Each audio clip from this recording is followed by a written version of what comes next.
Bonjour à tous, c'est la critique masquée. Et aujourd'hui, critique à chaud de Budapest. Mais alors, mais y a pas l'affiche. 22 juin 2018. La critique masquée tente de faire une introduction rigolote de sa vidéo en faisant croire qu'il est bourré. Il est juste ridicule, ceci est un échec. Il restera la risée d'internet à vie.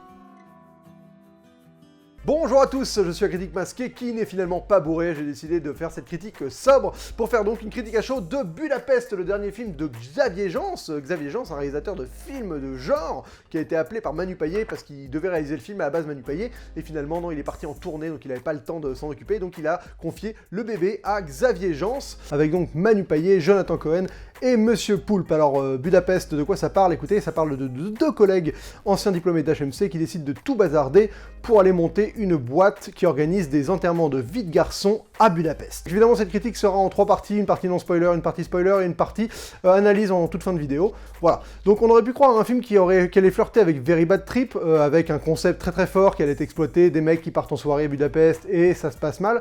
Et le film ne va vraiment pas du tout dans cette direction, et j'ai été donc agréablement surpris parce que le film est finalement beaucoup plus riche. C'est un vrai film basé sur une histoire d'amitié entre deux personnages. L'amitié est vraiment bien retranscrite à l'image. On a un vrai sentiment de bromance, de mecs qui s'aiment, et donc qui vont parcourir toutes ces étapes ensemble, parce que le film est finalement un énorme parcours de personnages. On suit vraiment les mecs, et on a envie de savoir comment ils vont gérer leur entreprise, comment ça va marcher, ou comment ça va échouer. On n'est pas du tout dans un enchaînement de péripéties gratuites, donc ça c'est un point assez intéressant. C'est un film qui se permet aussi des moments difficiles, des moments assez sincères, et c'est toute cette sincérité qui se dégage de ce film qui m'a majoritairement plu, là où j'aurais pu croire à un enchaînement de blagues un peu vaseuses sur le fait de partir en Europe de l'Est, faire le con. Il y a Monsieur Poulpe qui vient faire un espèce de comic relief, alors ça fonctionne plutôt bien parce qu'il n'est pas énormément présent, et donc quand il arrive, il fait vraiment du bien. Ça aurait pu être un personnage agaçant, mais ça ne l'est pas. Globalement, c'est vraiment un film qui est bien rythmé, qui n'a pas de temps mort, ce qui est assez rare dans ce genre de comédie, justement.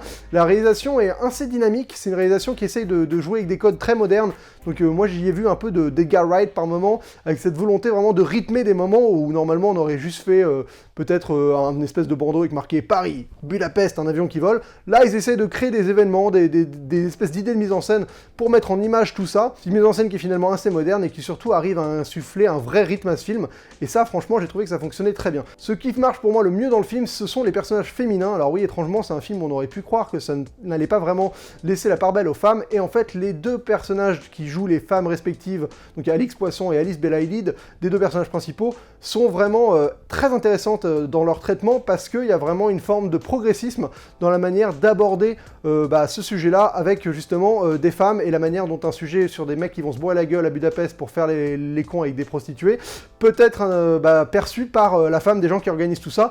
Et elles ont un impact sur l'histoire que je vais pas vous révéler dans cette vidéo, mais que je trouve finalement assez intéressant. La morale est plutôt positive. Quand on sort de la salle, il y a un vrai sentiment déjà d'euphorie, parce que le film est vraiment pas forcément hilarant, mais franchement drôle tout le long, et on n'a pas l'impression d'avoir vu un film débile qui allait juste nous fournir voilà ce qu'on avait envie de voir, des gens bourrés à Budapest. Non, il y a vraiment un recul sur ça, et un film plus intelligent que ce qu'il ne pourrait laisser paraître. Et surtout, le film est sublimé par un Jonathan Cohen au summum de son art. Donc là, vraiment, on a Jonathan Cohen qui s'en donne à cœur joie avec un rôle qui est vraiment une extension de son rôle sur Serge le Mito, qui est donc ce personnage qui est à la fois sûr de lui, mais qui a beaucoup de failles, qui baratine beaucoup, mais on arrive à se rendre compte qu'il baratine beaucoup. Enfin voilà, c'est un personnage qui est beaucoup plus riche que ce qu'il pourrait laisser croire quand tu débarques dans le film. Pareil pour le personnage de Manu Payet, finalement, c'est ça qui est intéressant, c'est que les personnages sont plus riches et beaucoup plus complexes. C'est vraiment des belles esquisses de personnages, c'est pas juste des caricatures lancées dans une aventure.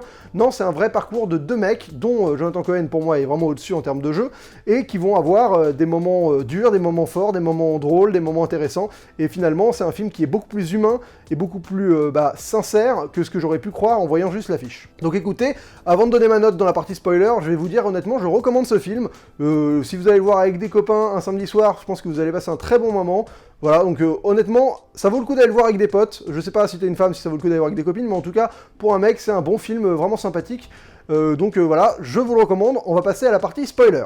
Donc en partie spoiler, ce qui m'intéresse de parler, c'est vraiment le rôle des femmes. Alors c'est intéressant parce que ce sont des femmes qui donc se font bafouer, tromper, qui ont dissimulé la vérité, et qui vont finalement réussir à s'intercaler entre les hommes et leurs conneries, et à les remettre un peu dans le bon chemin. Et je trouve que c'est quelque chose d'intéressant parce que c'est comme un espèce de commentaire sur notre époque, avec le fait que on est dans une époque où on est en train de quitter cette espèce de monde ultra misogyne et macho dont on se rendait même pas compte qu'on habitait, et on transitionne doucement vers un monde où les femmes ont évidemment une parole qu'on entend autant que la nôtre, et qui donc sont capables de nous foutre des torgnoles en nous expliquant que ce qu'on fait c'est totalement déplacé. Et dans le film, je trouve qu'il y a cette mentalité là où les femmes, les personnages féminins débarquent un peu dans le film et foutent des torgnoles un peu à leur mari en disant mais là t'es totalement à côté de la plaque, ce que tu fais c'est totalement n'importe quoi, vas-y recentre-toi, fais ça mieux, voilà, il y a vraiment ce côté où au final c'est les femmes qui s'imposent dans le film, et je trouve que c'était quelque chose d'assez intéressant, parce qu'honnêtement, quand tu démarres le film, tu te dis oh putain ça va vraiment juste être un very bad trip avec des gens qui vont aller se bourrer la gueule et baiser à droite à gauche et on va te montrer des culs et des nichons, et ça va faire un film comme ça. Et en final, j'ai été agréablement surpris par ça, notamment vraiment sur toute la partie finale du film, par rapport à ce qui se passe entre par exemple Manu Payet et Alice Belaïd, c'est vraiment quelque chose que moi, j'ai trouvé ça hyper touchant, quoi. Vraiment, c'est une séquence où quand Alice Belaïd elle a appris que Manu Payet l'avait trompé et qu'elle lui fait face, cette confrontation, elle m'a vraiment ému, quoi. Ça m'a touché, et je m'attendais pas du tout à me faire cueillir dans un film comme celui-ci. Et c'est là où j'en reviens au scénario, qui est finalement un vrai film basé sur des personnages qui aiment ces personnages et qui aiment les décrire, les analyser, les travailler, quoi. Et les interprètes en font un très bon boulot avec le matériel qu'on leur a filé. Donc franchement, là-dessus, je dis que j'ai été agréablement surpris. Je m'attendais à une comédie ridicule, et finalement j'ai eu une comédie plutôt sincère, intelligente et travaillée. Donc déjà première bonne surprise, et franchement ça fait que t'en ressors, tu te dis ouais, ça valait le coup de voir ça, quoi. Honnêtement ça valait le coup. Après il y a la mise en scène de Xavier Gens, donc avec sa mise en scène un peu moderne, pour moi c'est par exemple la séquence où ils font l'espèce de calcul sur le tableau, où ils vont noter tous les chiffres, donc ça c'est quelque chose, voilà, d'un coup on sort du plan-plan habituel et on nous met une espèce de séquence un peu concept pour raconter une séquence, et comment deux potes dans la rue finissent par faire un business plan sur un tableau imaginaire. Ça fait partie de ces petits moments. Il y a aussi un moment par exemple où ils débarquent à Budapest et ils ont des interactions, Manu Payet et Jonathan Cohen, avec une fille de l'accueil de l'hôtel, et c'est juste des espèces de gros plans super cut où on enchaîne les réactions et on comprend tout de suite les personnages dans cet enchaînement de plans. On a le plan sur Manu Payet qui lui ne moufte pas, qui est très content avec sa femme et qui se pose pas de questions, qui regarde la réceptionniste comme quelqu'un de fonctionnel qui va lui donner une information, et il y a Jonathan Cohen qui lui est tout de suite dans la drague, et c'est pas du tout la même approche, et ça raconte quelque chose sur le personnage. Et ça c'est des séquences qui pourraient totalement avoir été... Enfin elles sont pas écrites dans le scénario j'imagine, ou en tout cas la mise en scène arrive à les rendre dynamiques, et elle arrive à les faire exister sur des petits moments qui,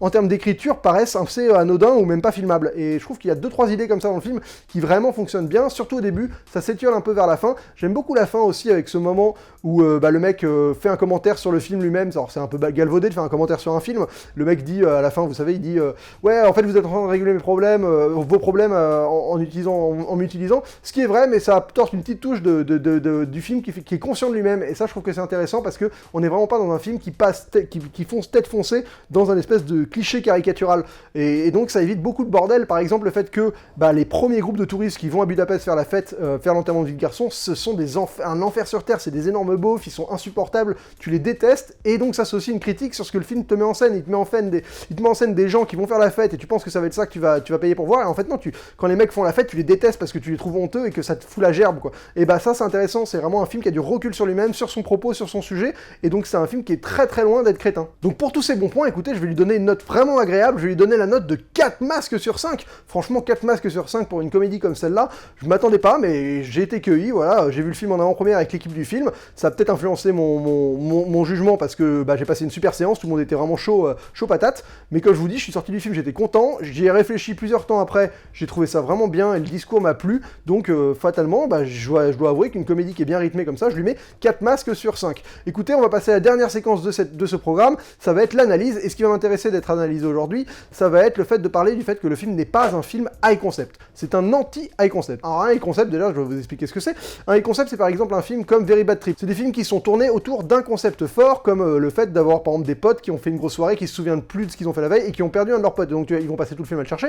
Voilà, c'est des films qui ne sont pas là pour être des vraies évolutions de personnages, mais qui utilisent juste un point précis, qui vont l'étirer pendant tout un film. Donc il y a énormément de comédies qui se jouent là-dessus, donc Very Bad Trip pour moi c'est un des exemples récents les plus efficaces, parce qu'ils ont même réussi à faire dans le 2 exactement la même chose, tellement le concept est fort, ils peuvent te reproduire exactement la même chose, mais il y a énormément de films qui utilisent ça dans les comédies françaises récemment. On peut par exemple penser à Demi-sœurs, les 3 demi-sœurs là, qui est sorti il y a pas longtemps, où c'est des filles qui héritent d'un appartement, et donc qui doivent réussir à gérer un appartement à 3 en découvrant leur nouvelle vie en colocation. Donc voilà, c'est juste un un espèce de principe de base qui est tiré pendant tout le film pour générer des situations, et voilà, et donc dedans il y a des personnages, mais l'intérêt de Budapest, c'est que c'est un film de personnages avant tout. On est vraiment sur un parcours de personnages, sur deux mecs qui décident de quitter leur boulot pour monter une boîte, et qui vont connaître des hauts et des bas dans ce parcours-là, et ça va venir parasiter leur vie de couple, et tout ce que ça va avoir comme impact sur leur vie. Et donc c'est intéressant parce qu'on est vraiment proche d'eux, on a envie de savoir ce qui se passe, et on finit par vraiment apprécier ces personnages d'une manière intimiste, et pas d'une manière juste situationnelle, parce que les mecs nous font rire, parce qu'ils sont dans cette situation,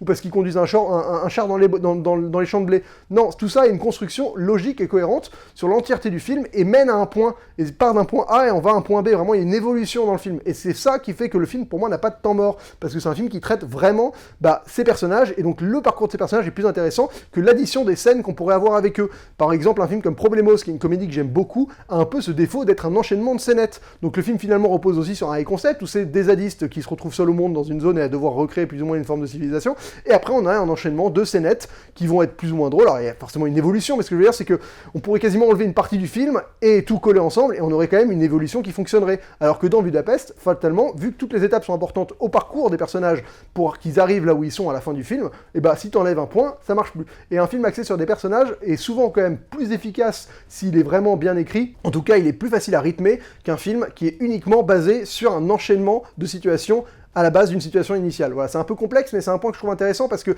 y a beaucoup trop de films à l'heure actuelle qui sont produits sur une bonne idée, justement. Et alors là, des films où tu prends deux personnes et tu les envoies dans un pays étranger faire du bordel, franchement, vous allez en voir plein débarquer, je pense qu'il y en a plein qui existent, et ça reste vraiment, voilà, le principe du road trip, ou le principe de la soirée de fou, des choses comme ça. Mais là, on est vraiment ailleurs, on est dans un vrai film high concept, anti-high concept pour moi, où on part d'une idée qui aurait pu être un high concept, donc le fait que des mecs vont faire la fête à Budapest, pour finalement dévier vers une vraie étude de personnage. Et c'est d'ailleurs pour ça que le personnage de Monsieur Poulpe est intéressant dans l'histoire, parce que c'est celui qui vient toujours un peu provoquer la merde, mais il est vraiment en décalage vis-à-vis des deux personnages principaux. On n'est pas comme dans une dynamique à la Very Bad Trip, où t'as deux personnages qui sont des caricatures déjà, beaucoup plus, et un personnage loufoque qui est au milieu de ce trio, mais qui forme un vrai trio. Là, non, on est vraiment avec un duo qui est à fond dans le film, exploité à 100%, et un troublion qui vient foutre le bordel pour déclencher des situations. Et je trouve que c'est vraiment une forme d'écriture beaucoup plus intéressante que ce que ça aurait pu être à la base avec juste des mecs qui viennent faire les cons à Budapest, quoi. Et c'était ce à quoi je m'attendais, donc j'ai été agréablement surpris. Écoutez, c'est tout pour cette critique, n'hésitez pas à aller voir sur le lien de la description, il y a un Utip où vous pouvez donner de l'argent, mais en fait vous pouvez surtout regarder des pubs, et ça dure 30 secondes et vous me faites rapporter un peu d'argent. Voilà, c'est une manière de me rémunérer sans que vous ayez rien à débourser de votre poche. N'hésitez pas à mettre un pouce vers le haut si vous avez aimé cette critique, et que si vous avez envie d'aller voir Budapest, ou si vous avez vu Budapest et que vous trouvez que ça vaut le coup d'aller le voir. N'hésitez pas à partager cette vidéo, n'hésitez pas à mettre dans les commentaires ce que vous avez pensé de Budapest, ou ce que vous avez pensé de cette critique. On se retrouve très vite pour une prochaine vidéo, et d'ici là, bonne toile! Bonjour à tous les amis, c'est la critique masquée, je viens d'ouvrir un YouTube, vous pouvez aller là-bas pour me donner 5 centimes pour regarder une vidéo de 30 secondes et je récupère un peu d'argent, ça fait permettre à financer d'autres vidéos sur ma chaîne, et comme ça j'ai pas besoin de faire des messages, je vous parle super vite pour vous demander de l'argent, merci beaucoup.